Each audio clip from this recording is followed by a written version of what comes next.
There was a moment of silence before they made her stand there. No one asked me to come closer. No one looked at me. The sign was already hanging from her neck when I noticed the string cutting into her collarbone. 10 years old.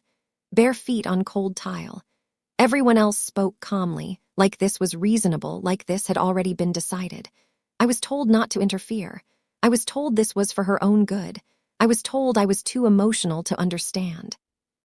I remember how small she looked and how certain they were that I would stay quiet. What they did not know was that silence does not mean blindness, and records remember what people try to erase. Before everything broke, our life moved quietly, almost predictably. Mornings followed the same pattern. I woke before everyone else, not because I was needed, but because I preferred the stillness. In silence, nothing demanded explanations, nothing accused. I would make tea and sit at the edge of the kitchen table, listening to the house breathe, pipes settling, birds outside, the low hum of routine. In our family, order mattered more than comfort. Elders spoke, others listened. That was not written anywhere, but everyone understood it. I had learned early that questioning too much only created distance. Respect was shown by restraint. Care was shown by compliance. I believed in that structure even when it felt heavy, especially when it felt heavy. My daughter fit into that world easily. She was quiet by nature, attentive, always watching faces before speaking. At 10, she already understood when to lower her voice, when to smile politely, when to step back. I told myself that meant she was mature. I told myself she was safe because she was obedient. Those ideas lived comfortably in my mind for a long time. Family gatherings were formal, even in private spaces. Conversations were careful. Praise was rare, criticism precise. Discipline was spoken of as guidance, never punishment. When elders corrected a child, it was framed as protection of values, of reputation, of the family name. I accepted that language without examining it too closely. It sounded responsible. It sounded necessary. I trusted the system because it had always existed before me. Decisions were made collectively, but authority was clear. When something felt uncomfortable, I assumed it was my own weakness reacting. I had been told many times that I was too soft, too quiet, too inclined to let things pass. I learned to see those traits not as flaws, but as survival. Silence kept peace. Silence kept doors open. My daughter spent a lot of time near me without asking for attention.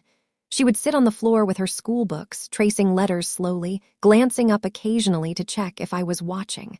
I always was. She did not talk much about school, only said it was fine. When I asked questions, her answers were brief but consistent. Nothing sounded wrong. When elders commented on her behavior, it was usually about posture, tone, obedience. Never about cruelty, never about harm.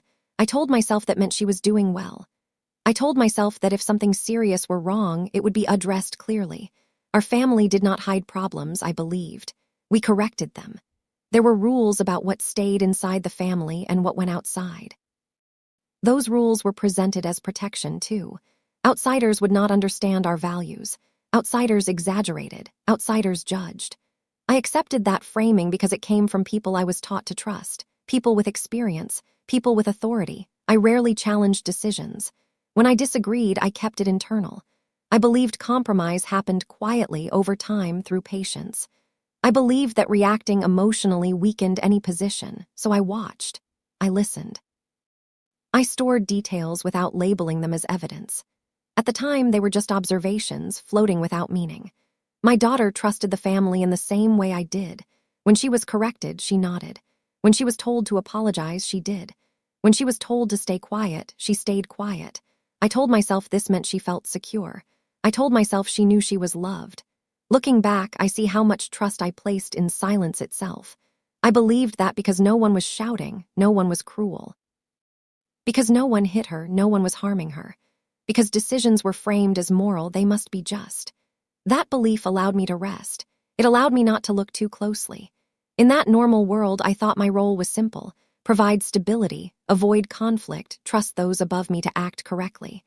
I believed that authority, even when strict, was ultimately protective. I believed that systems existed to prevent injustice, not create it. That was the world as I understood it then. Calm on the surface, structured, predictable, and I lived inside it without realizing how fragile it was or how easily trust can be used against those who offer it freely. The first changes were small enough to ignore. That is why I ignored them. Conversations stopped when I entered the room. Not abruptly, not in a way that demanded attention. Just a pause, a recalibration.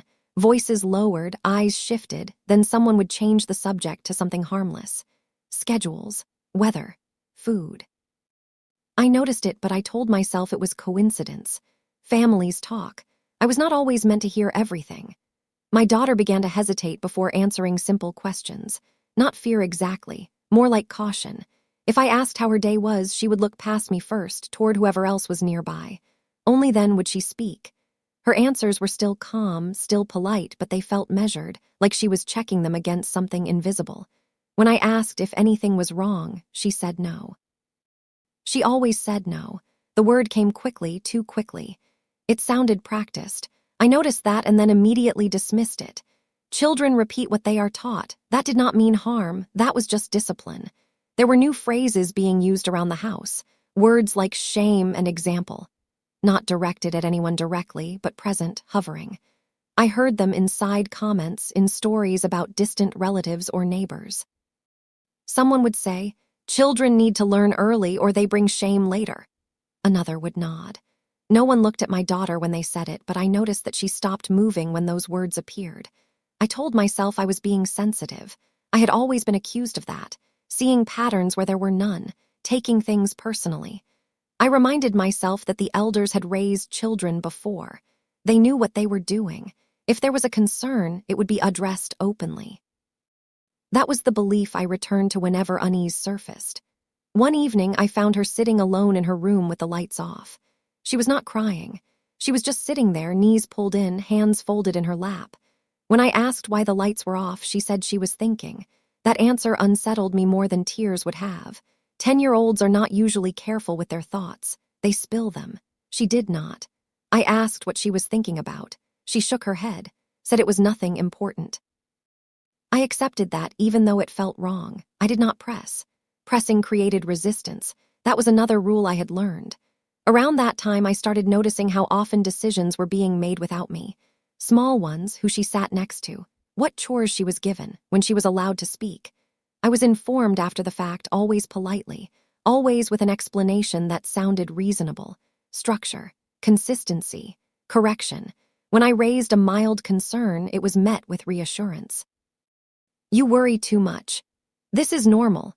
You see problems because you are too close. The words were calm, almost kind. They carried certainty. I felt myself stepping back, doubting my own perspective. If everyone else was calm, then the problem must be me. My daughter stopped asking me questions. She used to ask about small things, why the sky changed color, why adults argued quietly, why some rules mattered more than others. Those questions disappeared. In their place was obedience. Efficient, silent obedience. I noticed marks on her behavior before I noticed marks on anything else. She flinched slightly when her name was called from another room. She corrected herself mid-sentence, glancing around before finishing a thought. These were not dramatic changes. They were subtle, easy to rationalize. I told myself discomfort was part of growth. That correction felt uncomfortable because it was meant to. That discipline required temporary unease. I repeated those ideas because they had always been used to explain things that were hard to watch. Still, something inside me remained unsettled. Not loud, not urgent, just persistent, like a low pressure behind the eyes. I began to pay closer attention, not because I was ready to confront anything, but because I could no longer fully relax. At that stage, I did not suspect betrayal. I suspected misunderstanding. I suspected cultural difference, generational gap, my own softness. The thought that the system itself could be wrong did not fully form yet, but the comfort I once felt in silence was gone. Silence had changed. It no longer felt neutral. It felt managed. And that was when I first understood, without naming it, that something important was being decided without my consent. The unease sharpened when the explanations stopped aligning. It began with a comment made casually, almost carelessly. Someone mentioned that my daughter had been warned before. The tone suggested history, repetition. I asked calmly when that warning had happened. The answer came without detail. Recently. When I asked who had spoken to her, the answer changed. First, it was one person, then another. No one seemed concerned about the inconsistency. I noticed it immediately. I did not react. I had learned that visible doubt invited correction, so I listened instead. Over the following days, small contradictions appeared. One elder said the issue started at school. Another said it started at home. Someone else said it had been ongoing for months. The timelines did not match. I began to repeat their words back to them gently as questions. Each time the response shifted slightly, as if the story was being adjusted in real time. My daughter's behavior changed in a way that felt deliberate. She began using phrases that did not sound like her. "I understand my mistake. I accept responsibility." These were not the words of a child. They were formal, polished, stripped of emotion. When I asked her what mistake she meant, she froze. Then she repeated the phrase exactly the same way, as if deviation was not allowed. That was the first moment I felt something cold settle in my chest. I started paying attention to process instead of intention. Who spoke first? Who confirmed? Who stayed silent? Authority did not argue among itself. It presented a unified front, even when the details were weak. That unity was treated as proof. If many people agreed, then the truth was assumed. I noticed how often I was not present when discussions happened. Decisions were made in my absence, then communicated as conclusions. When I asked why I had not been included, the response was calm and dismissive. "There was no need to trouble you. It was already handled." The implication was clear. My involvement was optional. I asked to speak to my daughter alone. The request was denied politely. "She needs guidance right now. Too many voices will confuse her." The phrasing sounded protective. The effect was control. When I finally managed a brief private moment, I did not ask direct questions. I asked her how she felt. She looked at the floor and said she felt appropriate. That word did not belong in her vocabulary. I asked where she learned it. She shrugged. Silence followed, not the comfortable kind. That night, I replayed everything in my head: the shifting explanations, the rehearsed language, the controlled access. None of it proved wrongdoing on its own, but together they formed a pattern I could no longer ignore. Still, I said nothing.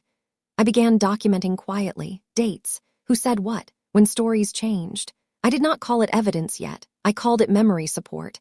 I told myself I was being cautious, not suspicious. That distinction mattered to me at the time. I noticed how my concerns were framed back to me. When I asked for clarity, I was told I was complicating things.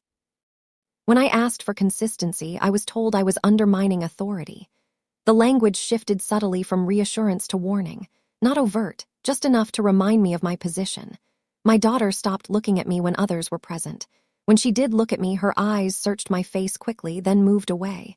It felt like she was checking for something she was not allowed to see. I asked again what rule she had broken. This time, the answer was abstract. Respect, boundaries, values. None of these were tied to an action.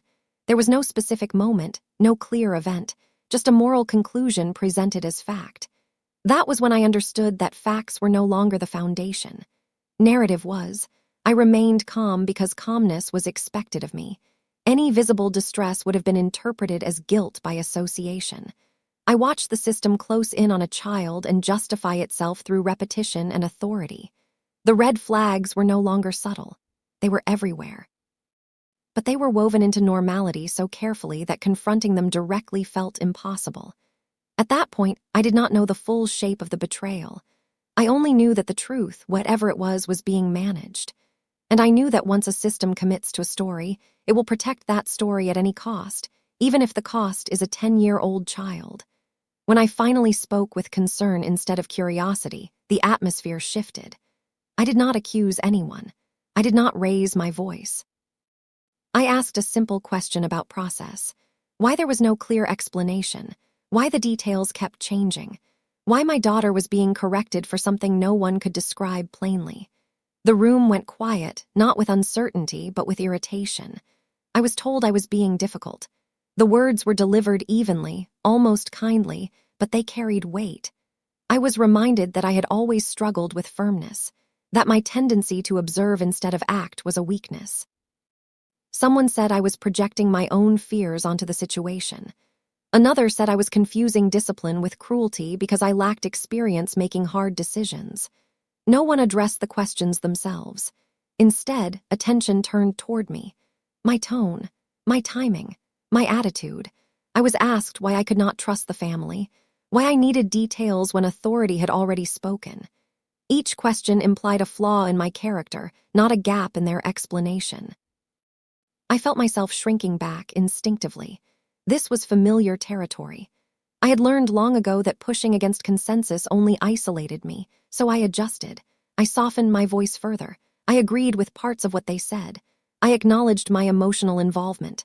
I did everything expected of someone who wanted to be taken seriously. It changed nothing. My daughter was brought into the room while they spoke about her, not to her.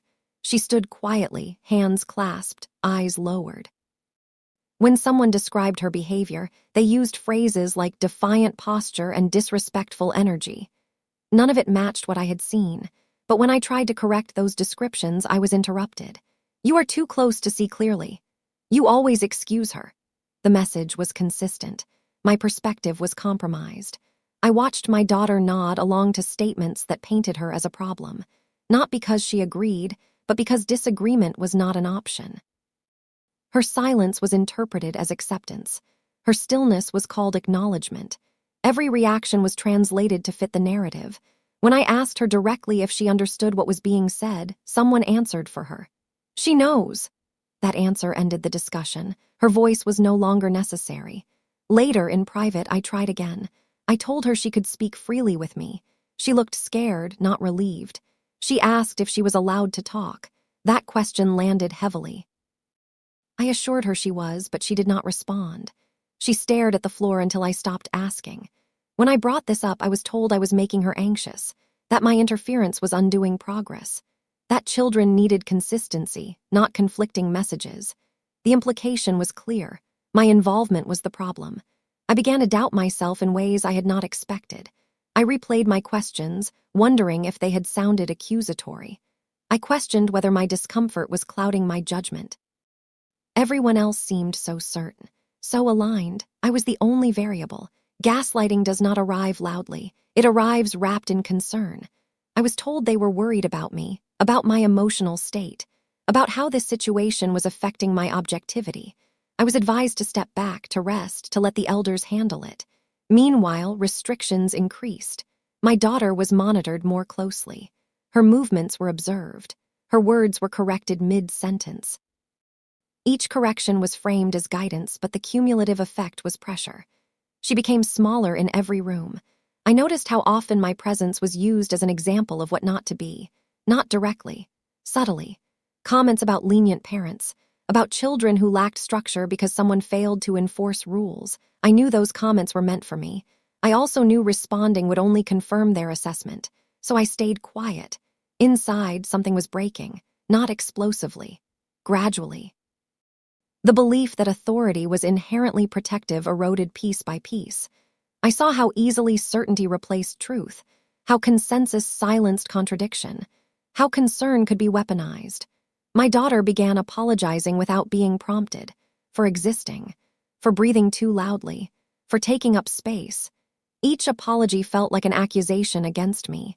Proof, in their eyes, that discipline was working. Proof that I had been wrong to question it. I realized then that no amount of careful questioning would be enough. The system had decided, and anyone who resisted, even gently, would be repositioned as a threat. I was no longer just being dismissed. I was being managed, and in that realization, something settled inside me, not anger, clarity. I understood that defending my daughter openly at this stage would only tighten their grip. Reaction was what they expected, what they could control, so I chose restraint, not because I agreed, but because I was done explaining myself to people who had already decided who I was. That was the moment I stopped asking to be heard. Once I stopped asking for permission to understand, the truth began to surface on its own. Not all at once, not dramatically, in fragments. I noticed it first in paperwork. A school notice folded carelessly on the counter, half hidden beneath something else. I recognized the letterhead immediately. It mentioned a meeting that had supposedly already happened. I checked the date. It did not align with anything I had been told. According to the paper, concerns were raised weeks later than the family claimed. That detail mattered more than the words themselves. I did not confront anyone about it. I placed the paper back exactly where I found it. That was important. Disturbing the surface would only alert them. I started paying attention to language used in official settings versus private ones. At home, my daughter was described as problematic. At school, the language was neutral, observational, cautious. No mention of defiance, no mention of disrespect. Just notes about quietness, withdrawal, reduced participation. Effects, not accusations. That discrepancy stayed with me. A teacher approached me briefly one afternoon, careful with her words. She said my daughter seemed under pressure. She asked if everything was all right at home. The question was gentle, almost hesitant, as if she was unsure she should be asking at all. I answered calmly. I said we were handling a family matter. She nodded, but her expression did not match her response. There was concern there, unspoken but present. Later, I requested access to my daughter's attendance and counseling notes. The process was formal, slow. No one resisted openly, but delays appeared. Documents arrived incomplete. Pages were missing. I requested clarification in writing. That mattered. Written requests created trails. Trails created accountability. When the full records arrived, the pattern became clearer. Dates, times, observations. None of them supported the severity of the punishment being justified at home. There were no recorded incidents that matched the moral outrage I had been hearing. No formal warnings, no escalating behavior, just a child becoming quieter over time. I realized then that the narrative had been built internally, not externally.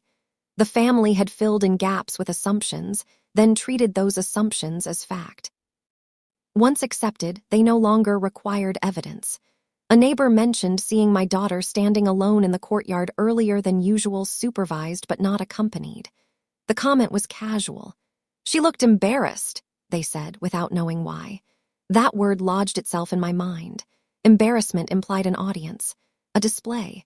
I began connecting these fragments, not to accuse, to understand scope. I noticed how certain family members avoided written communication.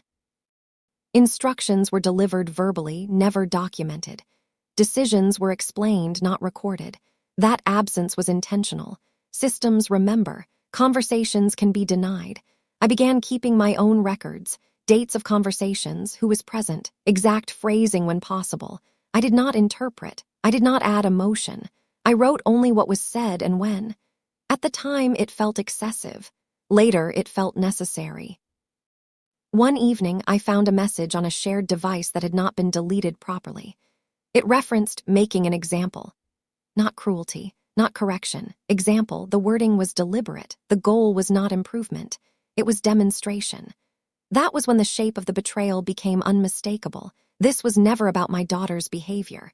It was about preserving authority through fear, about reinforcing hierarchy, about reminding everyone else of consequences. She was small enough to be used, obedient enough not to fight back, and connected to me, someone already viewed as weak. The system had chosen a target that would not resist loudly. I still did not confront them. Instead, I verified everything through neutral channels. School, counselors, timelines. Every confirmation tightened the gap between reality and the story being told at home. And that gap was widening. I noticed how their confidence began to shift, not collapse, tighten. When I asked neutral questions now, the answers were shorter, less expansive. Authority prefers certainty, but it fears documentation. My daughter noticed the change too.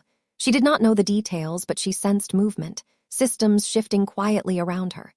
She began watching me again, carefully, not with hope, with caution. I reassured her without words, by staying present, by not reacting, by not escalating. I needed her to remain invisible to their attention for as long as possible. Partial exposure is the most dangerous phase. Enough truth has surfaced to threaten the narrative, but not enough to dismantle it. That is when systems react defensively. That is when symbolic punishments are chosen. I understood then that whatever came next would not be subtle. The family would not admit error. They would assert control more visibly, publicly if necessary, because authority, once questioned, must reassert itself or risk collapse. I had gathered enough to know the truth. I had not yet gathered enough to protect her from what they were about to do. The shift was immediate once they sensed resistance, even silent resistance. Decisions that had once been explained were now announced, not discussed. Announced. The tone changed from corrective to declarative. Authority no longer pretended to persuade. It asserted. The language became ceremonial, rehearsed, as if each step needed to look intentional, justified, unquestionable. I was informed, not asked, that a lesson was necessary. They spoke about it in moral terms, carefully chosen words arranged to sound principled. Accountability, honor, correction. They said this was not punishment but guidance. They said temporary discomfort would prevent future disgrace. Each sentence carried the same message. This was inevitable. I asked what form this lesson would take. The room went still. Someone said it was already decided. Someone else said too much explanation would weaken its effect. The phrasing was deliberate. Mystery was part of the control. I noticed how they positioned themselves physically when they spoke. Upright, aligned. No one sat casually. This was not a conversation. It was a declaration of authority. When I looked at my daughter, she was standing slightly behind them as if already removed from my side. Her shoulders were tense. Her hands were clenched. She did not look at me. She had been prepared for this. Whatever it was, I was told not to interfere. Calmly, firmly. Interference would signal disagreement, and disagreement would suggest disunity. Disunity, they said, confused children. They framed my silence as responsibility, my restraint as proof of maturity. I understood then that they were testing me. The next morning, they woke her earlier than usual. I heard movement before I saw anything. Quiet footsteps, low voices. No one came to me. No one explained. By the time I entered the hallway, she was already dressed differently. Plain, stripped of anything personal, no color, no softness. They placed the sign over her head without ceremony. It was not dramatic. That was the worst part. No shouting, no anger, just procedure. The sign rested against her chest, the string thin, cutting slightly into her skin. The words were written clearly, deliberately, large enough to be read without effort. Family disgrace. I felt something constrict in my chest, but I did not move. Not yet. Movement would have been used against her, against me. They were watching for it. They positioned her where others would see, not outsiders, family members, relatives, witnesses. This was not about correction. It was about demonstration, about reminding everyone of the cost of deviation. Someone explained the purpose again, as if repetition could sanitize cruelty. They said shame was a powerful teacher. That children remembered lessons tied to emotion, that this would ensure obedience going forward. The explanation was delivered calmly, like a policy briefing. I was told to stay back. My daughter stood still. She did not cry. She did not speak. Her face was blank, not from acceptance, but from dissociation. I recognized it because I felt it too. A separation between what was happening and what the body could process. I noticed who watched and who looked away. Some faces were tight with discomfort. Others were resolute. A few avoided eye contact entirely. No one intervened. Silence once again was treated as agreement. Time stretched. Minutes felt longer than they were. I watched the string rub against her skin as she shifted her weight. I watched her toes curl against the floor. Small details anchored me. If I focused on the whole, I would have reacted. Reaction was what they wanted. I memorized everything. Who entered the room? Who read the sign aloud? Who nodded? Who remained silent? Systems are built from people, and people leave traces even when they try not to. At one point, someone said this was for her own good. That phrase echoed in my head. It had been used before. It had always meant obedience mattered more than well-being. I met my daughter's eyes briefly, just once. I did not signal defiance. I did not signal fear. I let my face remain neutral. But I let her see that I was present, that I was watching. That mattered more than words. The escalation was complete when they decided to keep the sign on longer than initially stated. The goalposts moved quietly. No announcement, just extension. Power reveals itself in small changes no one challenges. I understood then that this was not the end. It was the peak. Everything after this would either expose them or entrench them further. I still did nothing outwardly. Inside, a decision had already been made, not to confront, not to plead, not to explode. I would let the system they trusted most, rules, appearances, records, turn against them, because what they had just done was no longer private. It had witnesses.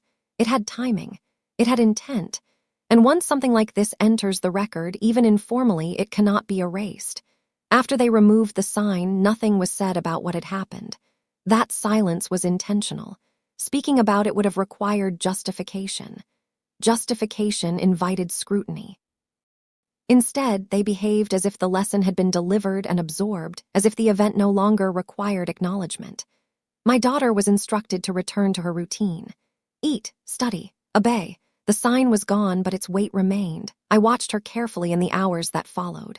She moved differently, slower, as if each step needed permission.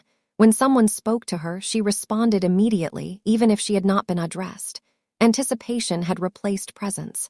That change felt irreversible.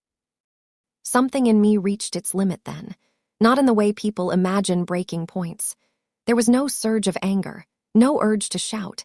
It was quieter than that, a recognition settling into place, heavy and final. I understood that appealing to their conscience would do nothing. Conscience had already been bypassed. I understood that confronting them emotionally would only confirm their belief that I was unstable, unfit, indulgent. I understood that removing my daughter forcefully, without protection in place, would expose her to retaliation I could not shield her from. I had to accept a truth that felt unbearable. Restraint was no longer avoidance. It was strategy. That realization hurt more than the humiliation itself. I sat with my daughter that evening without asking questions. I did not ask how she felt. I did not ask what she thought. Those questions would have required her to revisit something she was being trained to deny. Instead, I stayed. I folded laundry. I made tea.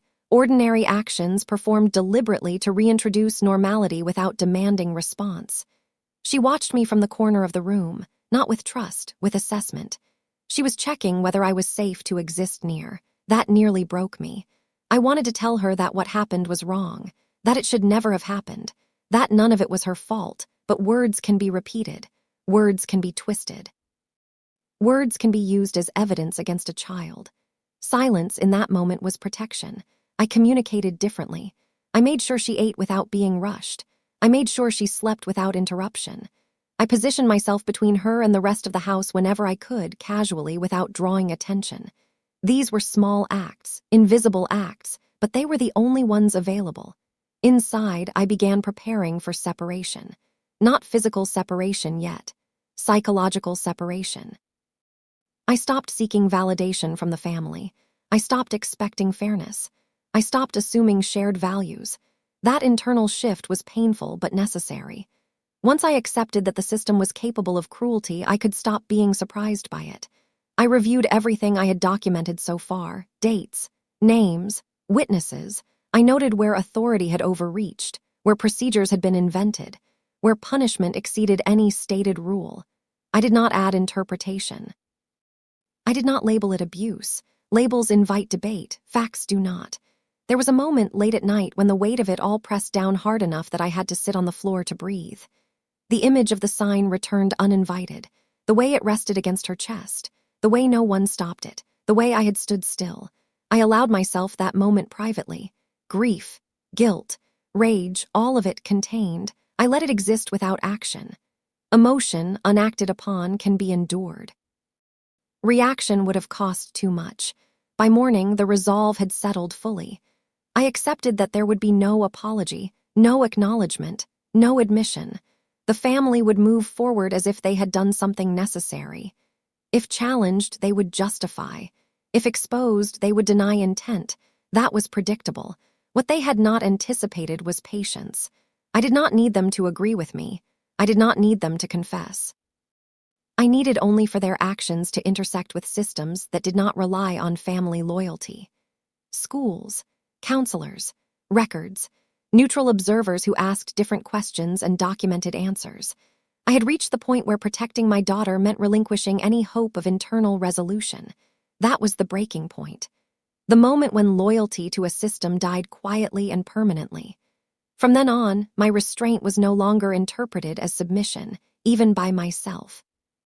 Was refusal, a refusal to engage on their terms, a refusal to perform outrage for their benefit, a refusal to allow my daughter's pain to be reduced to a lesson. I looked at her that morning as she prepared for school. She hesitated, then glanced at me briefly, not seeking reassurance, checking alignment. I gave her a small nod, nothing dramatic, just consistency. She nodded back. That was enough. I knew then that the cost of truth would be high, but the cost of silence without purpose would be higher. I would not dismantle them with accusation. I would let consequence do the work, quietly, completely. The consequences did not arrive all at once. They never do when power is accustomed to control. They arrived slowly through channels the family did not respect because they could not command them. The first shift came from outside the house. A school counselor requested a formal meeting. Not casually, not as a courtesy. The request came in writing, with a reference number and a scheduled time. I noticed how the language differed from previous communication. Neutral, precise, no assumptions. Systems speak that way when something has been flagged. The family reacted with irritation, not concern. They said it was unnecessary, that outsiders exaggerated, that this was an internal matter. I listened without responding. Their certainty no longer required my participation. At the meeting, I spoke carefully. I did not describe humiliation. I did not use emotional language. I answered questions directly. Dates, observations, behavioral changes. I presented documents when asked. Attendance records, notes, timelines. I let the counselor reach her own conclusions. My daughter was evaluated separately. That mattered. When children are allowed to speak without hierarchy present, they do not need to accuse. They only need to describe. Her words were simple. She did not call it punishment. She called it a rule. She did not call it shame. She said everyone could see. That was enough. Mandatory follow-ups were scheduled. Not as punishment, as procedure. That distinction mattered. The family was informed, not consulted. The tone they had used on me was now being used on them. They tried to reframe the situation immediately. They said the sign was symbolic, that it was misunderstood. That cultural context had been ignored. Each explanation shifted slightly, adjusted to the listener. But systems do not accept shifting narratives easily. Inconsistency creates friction. Questions followed. About consent, about supervision, about proportionality. Each question required a clear answer. Clear answers required consistency. That was where the system began to strain. The family grew quieter.